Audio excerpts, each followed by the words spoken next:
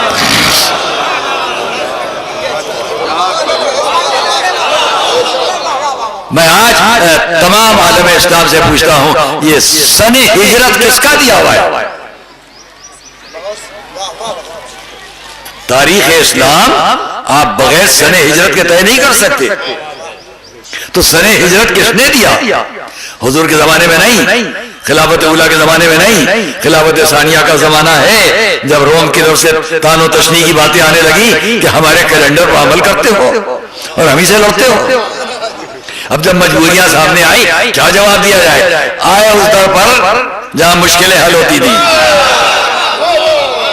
کوئی پریشان ہونے کی بات نہیں ہے، یہ ہم بنا کر دیے دیتے ہیں. کب سے چلا یہ قمری کیلنڈر؟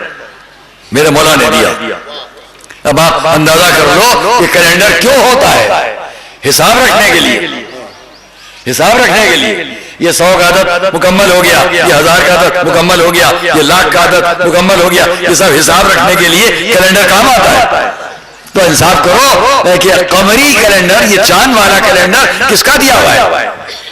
میرے آپ کے بعد سب جانتے ہیں علی کا دیا ہوا ہے. میں اسی سے پہچان لو جب دنیا کا حساب بغیر علی کے نہیں ہو سکتا تو آخرت کا صلوات محمد و آل محمد پر.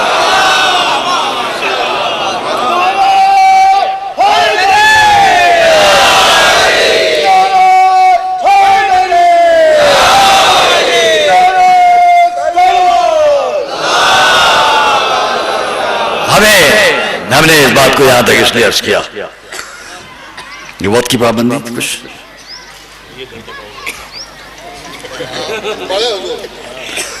ہم نے آپ کے سامنے اس تاریخ کو اس لیے پیش کیا کہ شب ہجرت اسلامی کیلنڈر اور تاریخوں سے بھی ہو سکتا تھا. جب حضور کی ولادت، جب حضور کا اعلان نبوت، جب ہجرت جناب جعفر اور یہ موقع تھے، ان سب کو چھوڑ کر جب رسول مولا سب مکے سے چلے گئے، وہیں سے سن ہجرت بعد میں معین کر دیا گیا. تاکہ اس کو یاد رکھو یہ ہجرت کیوں تھی. ہجرت صرف اس لیے کی گئی کہ اسلام پر کہیں پر بھی خوریزی کا الزام تبلیغ میں نہ آنے پائے. افسوس جو اسلام اتنا محتاط ہو اپنی تبلیغ میں، اور جو قرآن اپنی تبلیغ میں اتنا مصر ہو، اور جو رسول کا کردار اتنا سامنے ہو کہ کہیں پر بھی تبلیغ اسلام پر خوریزی کا دھبا نہ آنے پائے، آج وہی اسلام، آج وہی اسلام کہیں طالبان، کہیں داعش، کہیں یہ کہیں وہ، یہ کیا ہو رہا ہے؟ اسی سے پہچان لو کہ اسلام اپنے راستے سے ہٹ چکا ہے. اگر معلوم کرنا ہے اسلام کہاں ہے تو درِ اہل بیت تک آؤ، وہیں سے اسلام ملے گا. ایک صلوات محمد و آل محمد.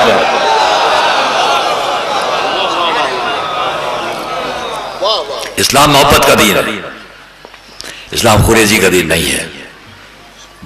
میں اپنا ایک نفسیاتی سائیکالوجیکل ایک چھوٹا سا جملہ پیش کر دوں. حضور نے فرمایا، حدیث کی روشنی میں بات کر لے، کل مولود یولد علی فطرت الاسلام، ہر بچہ اسلام کی فطرت پر پیدا ہوتا ہے. وہ بابا اس کے ماں باپ یہودان وہ یونسران ایو مجوسان اسے یہودی نصرانی مجوسی بنا دیتے ہیں. وہ اسلام کی فطرت پر پیدا ہوتا ہے. کوئی بھی غیر مسلم جو میری اس تقریر میں ہو وہ یہ نہ کہے دیکھیے صاحب انہوں نے کہہ دیا ساری دنیا اسلام پر پیدا ہوتی ہے. مراد اگر میں تعویل کی منزل میں آ کے عرض کروں تو اتنا کہوں گا توجہ کرنا. حضور نے کیا فرمایا ہے؟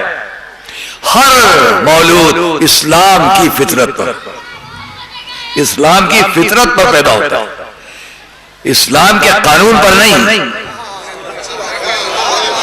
اسلام کے نظریے پر نہیں. اسلام سے مراد کیا ہے؟ اسلام کی فطرت پر. اسلام کا ترجمہ کیا ہے؟ سلامتی، امن. اس فطرت پر دنیا کا ہر انسان پیدا ہوتا ہے.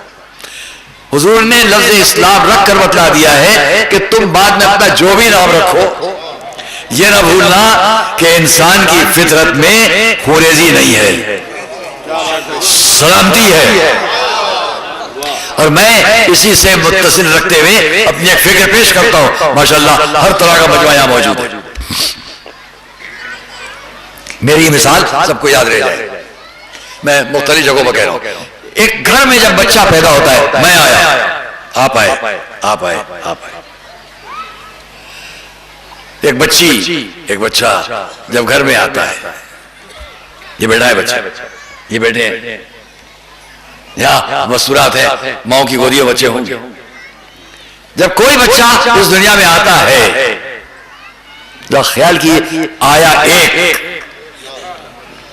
ایک آیا یا آئی ایک، کتنے رشتے لائے؟ جو صاحب باپ نہ تھے وہ باپ کہلانے لگے، جو ماں نہ تھی وہ ماں کہلانے لگی،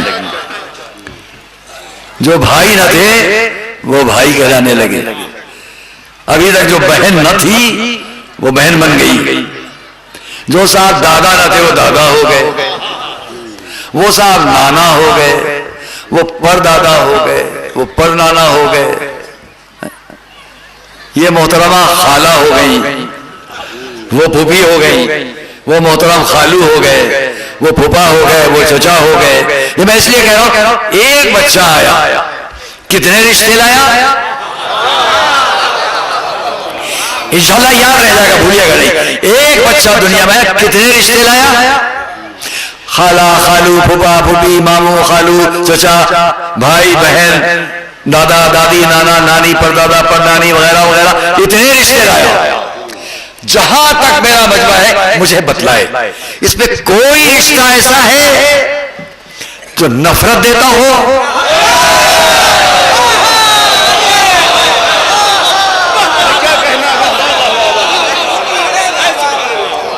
ایک رشتہ بتاؤ کہ جو نفرت دیتا ہو. ہر رشتہ محبت کا پیغام لے کر آیا ہے. بھائی اس سے پہچان لو ہر بچہ جب آتا ہے تو اسلام کی فطرت پر آتا ہے.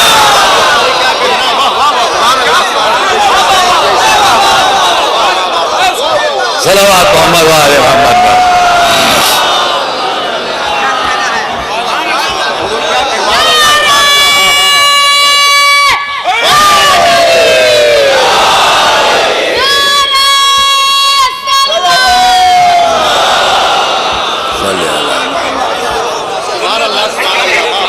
کوئی نہیں. اور اس لیے ہم یہیں پر اس سے بات سے منسلک رہتے ہوئے بہت سی باتیں بیان کرتے ہیں، لیکن ہم اس کو چھوڑتے ہوئے اتنا کہیں کہ یہ سمجھانے کون آیا ہے؟ وما ارسلناک الا رحمۃ للعالمین. ہم نے آپ کو مرسل ہی نہیں کیا مگر عالمین کے لیے رحمت بنا کر. صلوات محمد علیہ.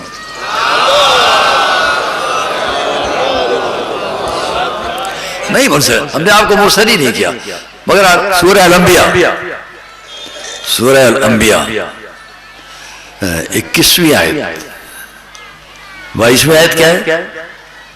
اسی سورہ الانبیاء کی 22ویں آیت کیا ہے؟ جہاں جہاں میرے بچے ہیں 22ویں آیت، یہ 21ویں آیت ہے سورہ الانبیاء. وما ارسلناک الا رحمۃ للعالمین، ہم نے آپ کو مرسل ہی نہیں کیا مگر عالمین کے لیے رحمت بنا کر. 22ویں اس کے بعد کی آیت کیا ہے؟ ایک میرا موضوع ہے کہ آیات سے آیات پر کس طرح بات سمجھ، یا ایک آیت کہ 4 ٹکڑے 3 ٹکڑے بات کو کس طرح بازی، یہ الگ تقریب ہوئی، اس وقت موقع نہیں ہے، مگر یہاں پر اتنا کہوں یہاں بھی 2 آیتیں سامنے. وما ارسلناک الا رحمۃ للعالمین، سمجھنے کی بات. 22ویں آیت کیا ہے سورہ الانبیاء؟ قل انما یوحی الی انما الہکم الہ واحد فہل انتم مسلمون. کہہ دو رسول ان سے، کہہ دیجئے آپ، مجھ پر برابر یہ وحی آتی رہتی ہے کہ تمہارا اللہ ایک ہے. کہو تمہارا اللہ ایک ہے. اب میں اپنے نوجوان بچوں سے پوچھتا ہوں اور جہاں جہاں میری آواز جاتی ہو، اصول دین کیا ہے؟ پہلے توحید، دوسرے بیچ کی عدالت کو ہم لوگ مانو یا نہ مانو، لیکن دوسرے کیا کہیں گے؟ نبوت. ترتیب میں کیا ہے؟ پہلے توحید، دوسرے نبوت، توحید اول، نبوت بعد میں، یہی ترتیب. یہ کیا ہے؟ سورہ الانبیاء منتخب سورہ. جب دونوں باتیں سامنے لائی گئی تو جہاں توحید کو ہونا چاہیے وہاں رسالت کی بات ہو رہی ہے، اور جہاں رسالت کو ہونا چاہیے وہاں توحید کی بات ہو رہی ہے. وما ارسلناک الا رحمۃ للعالمین، ہم نے آپ کو رحمت للعالمین بنا کے بھیجا. نبوت قل انما یوحی الی انما الہکم الہ واحد، کہہ دیجئے کہ اللہ ایک ہے. وحدانیت، یہ کیا بات ہے کہ جو وحدانیت والی 21ویں آیت ہونا چاہیے وہ 22ویں ہو گئی، اور جو رسالت والی 22ویں آیت ہونا چاہیے وہ 21ویں ہو گئی. یہ کیوں؟ تاکہ پہچانو کہ ہم اپنی وحدانیت کا بھی پیغام تم سے بعد میں پہنچائیں گے، پہلے رحمت کے سائے میں تو آ جاؤ.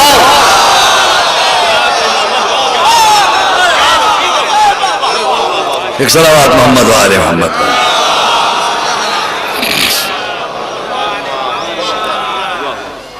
عزیزان گرامی، ہم یہی دیکھتے چلے آتے ہیں کہ اس پورے خاتمہ دیکھی اس زندگی میں اعلان نبوت سے پہلے، اعلان نبوت کے بعد، اور پھر ہجرت کے بعد 13 سال مکے کی زندگی، 10 سال مدینے کی زندگی.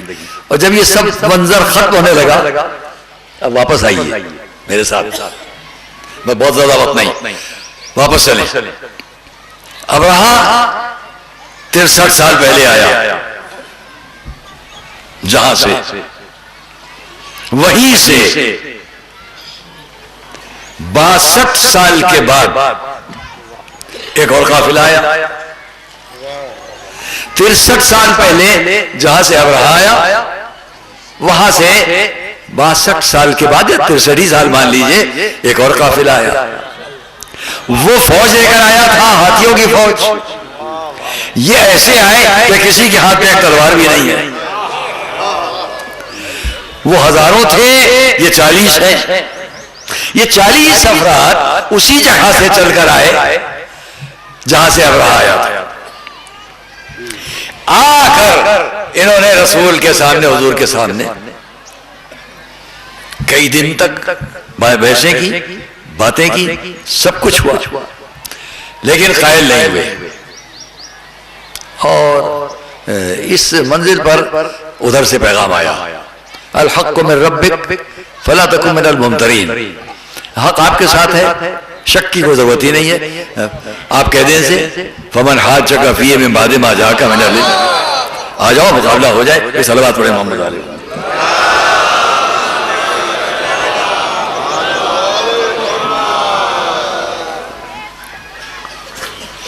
یہ 40 افراد آئے، بحث مباحثہ ہوا. آخر میں ایک میدان میں مباہلے کی بات ہو گئی. وہ مکے کی بات ہے، یہ مدینے کی بات ہے. اتنا فرق ہے، وہاں مکہ ہے، یہاں مدینہ ہے. آئے جو ہیں لوگ وہ وہیں سے آئے, مکے تک بھی آئے تھے اور مدینے تک بھی آئے ہیں. بھائی اتنا فرق سمجھ لو کہ کل ابرہا کا حشر ان کے سامنے ہے. اس لیے وہ جانتے ہیں کہ وہاں لشکر لے کر جانے سے کوئی فائدہ نہیں ہے, اس لیے کہ اس گھر کا کوئی محافظ ہے جو لشکر لے کر جائے گا اس کو تباہ ہو جانا ہے. تو ہم چل کر ان سے اتنا کہیں کہ آپ کے پاس تو عیسیٰ نہیں ہے, ہمارے پاس تو عیسیٰ ہے. یہ کہنے کے لیے آئے. تو قرآن نے کہا رسول آپ ان سے کہہ دیے ان مسئلہ عیسیٰ عند اللہ کا مسئلہ آدم خلقہ من تراب ثم قال له کن فیکون. ہم نے ان کو کہا کہ ان سے کہہ دو کہ تم عیسیٰ پر کیوں فخر کرتے ہو کہ وہ بغیر باپ کے پیدا ہوئے. ہم تمہارے سامنے آدم کی مثال پیش کرتے ہیں جہاں نہ باپ تھے نہ ماں تھی. اور اس پورے استدلال کی بات کو ہم چھوڑتے ہوئے اتنا کہیں گے کہ 40 افراد اسلام قبول کیے بغیر, بس عزیزو میں اپنے مقصد تک آ چکا, بات کو تمام کرنا چاہوں گا. جہاں ایک میسج ہے, ایک پیغام ہے. بغیر کسی اسلام کو قبول کیے ہوئے دلائل سے کچھ نہ کہہ پائے. میدان مباہلہ میں بھی منظر یہ ہے, ادھر کا سردار ایک گھٹنا ٹیکا ہاتھ یوں اٹھائے جو مباہلہ کرنے کی شان ہوتی ہے, پیچھے اس کے سارے لوگ بیٹھے گھٹنا زمین پر ٹیکے ہوئے ہاتھ یوں اٹھائے ہوئے. یہ آئیں گے ابھی ہم بددعا کر لیں گے. وہاں سے آتے ہوئے دیکھا یہ کون ہے, یہ ہے, وہ کون, ان کے بھائی وہ کون, ان کی بیٹی وہ کون, ان کے نواسے یہی ہے. کہاں یہی ہے. ہماری کتابوں میں لکھا ہے اگر قوم کو لے کر آئے گا تو نبی نہ ہوگا, گھر والوں کو لے کر آئے گا.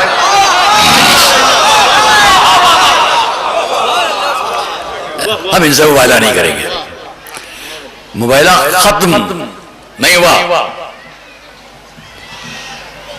میری اپنی فکر کے مطابق ایک جملہ ہے جو انشاءاللہ یاد ہے, اور میں کسی طنز کے لیے نہیں کہتا, طنز کے لیے بلکہ تاریخ کی حقیقت ہے.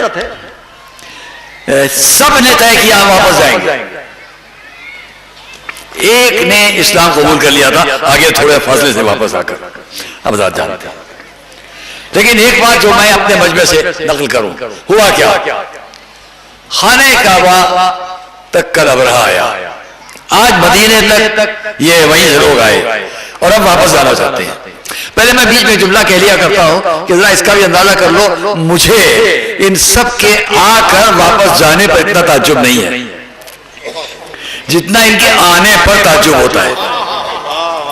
انہوں نے اتنی دور سے آ کر یہ بتلا دیا کہ ہم نے وہاں بیٹھ کر بھی سمجھ لیا ہے کہ جس کے ذریعے سے اسلام چل رہا ہے وہ پہنچ رہا ہے, وہاں کسی کی جان کو خطرہ نہیں ہے.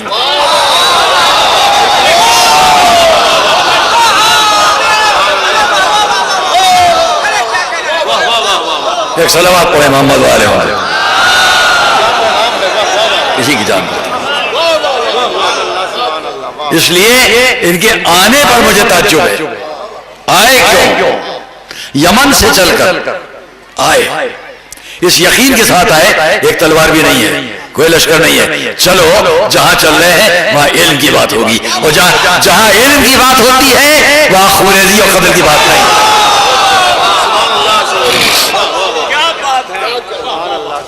بس اس جملے کے لیے زحمت دے رہا ہوں. چلنے لگے واپس. اے فرزند عبداللہ, ہم ایک نوشتہ لکھ دیجئے تاکہ ہم جہاں جہاں سے گزریں آپ کے لوگوں سے ہمیں کوئی خطرہ نہ ہو. ہے حقیقت کے نہیں؟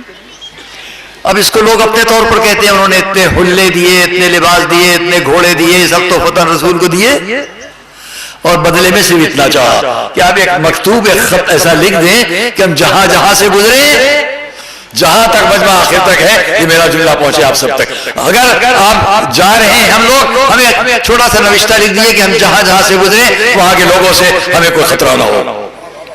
حضور نے لکھ کر دے دیا, جہاں بھی انہیں خطرہ ہوا رسول کا خط دکھلا دیا, ان کا ہمارے ساتھ یہ ضمانت نامہ موجود ہے, ہمیں کوئی خطرہ نہیں ہے. کم سے کم اتنا تو پہچانو کہ غیر مسلم تھے, نصارہ تھے, اس دین پر تھے, مگر اتنا جانتے تھے کہ رسول کا نوشتہ ہر جگہ کام آئے گا.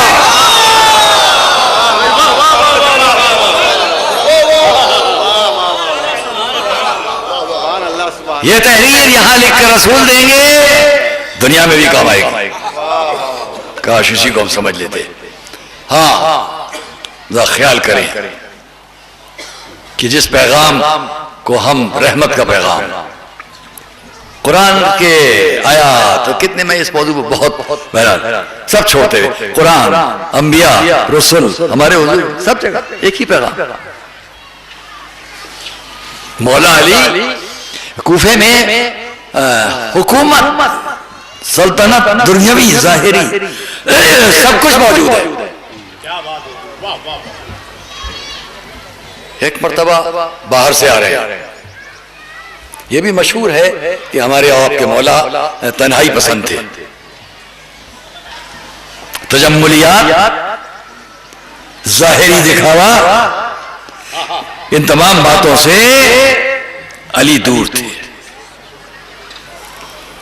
ثبوت پہ لوگ بات کرتے ہیں. دکان پر گئے، 2 لباس خریدنا ہے. دکاندار سے سلام کیا، یہ لباس تمہارے یہاں ہے؟ اس نے فوراً کہا ہاں یا امیر المومنین حاضر ہے. آگے بڑھ گئے، دوسری دکان پر پہنچے. وہاں ایک نوجوان کھڑا ہے، اس سے لے لیا. وہاں کیوں نہیں لیا؟ جیسے اس نے کہا ہاں یا امیر المومنین، اچھا یہ مجھے جانتا ہے. پسند نہیں تھا، پسند نہیں تھا علی کو کہ جاننے والا رعایت کرے گا. ایسا نہ ہو. میں اس سلسلے میں بہت کہتا، چھوڑتا ہوں. باہر سے آ رہے ہیں، دلیل ہے تنہائی پسند. 2 باتیں سن لو، یہ یہودی ہے، وہ عیسائی ہے، دونوں کو سن لو. باہر سے آ رہے ہیں، کوفے تک آنا ہے. اب کوفے کا پرچم اقتدار کہاں کہاں ہے؟ ترکی، فلسطین، لبنان، یعنی کہاں ادھر سارا گلف، غرب ہندوستان، سب جگہ یہ پرچم بنا. اس کے مالک کون ہیں؟ کوفے میں بیٹھنے والے میرے اور آپ کے مولا. باہر سے آ رہے ہیں کوفے کی طرف. ایک شخص ساتھ ہو گیا، یہ یہودی ہے، یہ علی ہے. وہ یہودی نہیں جانتا جن کے ساتھ چل رہا ہوں کون ہے. اس کو حمیر جانا ہے، علی کو کوفے جانا ہے. دونوں ساتھ چل رہے ہیں. میرے آپ کے مولا اس سے باتیں کر رہے ہیں.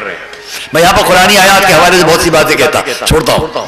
حتی یسمع کلام اللہ، اس کی تبلیغ ہو رہی ہے، باتیں ہو رہی ہیں. وہ یہودی سن رہا ہے، نہیں جانتا جو مجھ سے باتیں کر رہے ہیں کون ہے. وقت آیا کہ یہ رستہ ہمیر جاتا ہے، یہ کوفے جاتا ہے. وہ ہمیر کی طرف چلا، علی اس کے ساتھ ساتھ چلے. اس نے کہا آپ کو تو کوفے جانا تھا، یا آپ ادھر کیوں آ رہے ہیں؟ سن، میرے بھائی کا یہ قول ہے، جب کوئی ہم سفر ہو اور جہاں سے جدائی ہو، تھوڑی دور تک اس کے ساتھ جاؤ.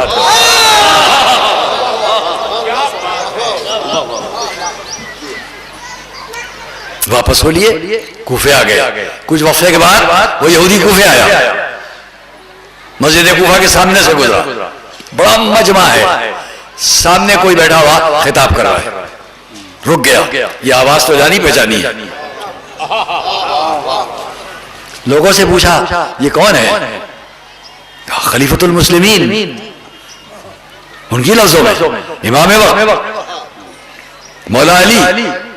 ارے یہ وہ تھے جو کل میرے ساتھ تھے، جو مجھے باتیں سب بتلا رہے تھے اچھی اچھی. رکا رہا، خطبہ ختم ہوا، تقریر ختم ہوئی، علی باہر آئے.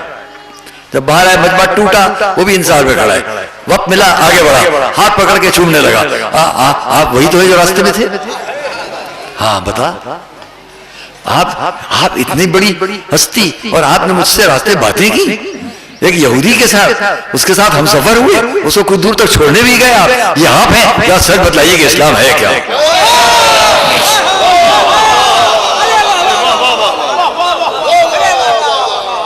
یہ ہے یہودی. اسی کوفے میں علی اصحاب کے ساتھ، چاہنے والوں ماننے والوں، جانے بس ختم کیجئے، بات کر رہا ہوں، ختم کر جا رہے ہیں، ساتھ جا رہے ہیں. ایک فقیر کو دیکھا بھیک مانگ رہا ہے. لوگوں سے پوچھا یہ کون ہے، یہ کیا ہے، یہ کیا دیکھ رہا ہوں؟ جس کی حکومت ہر طرف پر سمے اقتدار.